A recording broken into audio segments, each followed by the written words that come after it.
Press the bell icon on the YouTube app and never miss another update. In this video tutorial, you would like to know about how to create new category in WordPress.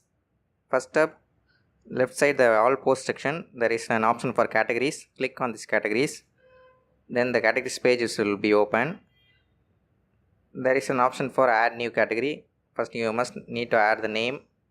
Name must be the category name, and slug must be the URL SEO friendly. You can add, or there is no need for add. Automatically the WordPress will be added as a slug. Then parent directory, if you need a subcategories, then you use this parent category. Description of the category name. If you like to add, the category describes what the basics of this. Just add this 100 words of this category. Once successfully filled all the details, then click add new category.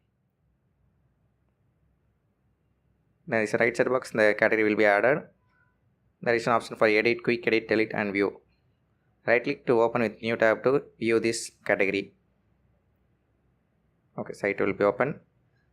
Localhost /WordPress blog /category/news. This is the category for news category. It will show all the AND category. Click AND categories to show the AND categories details.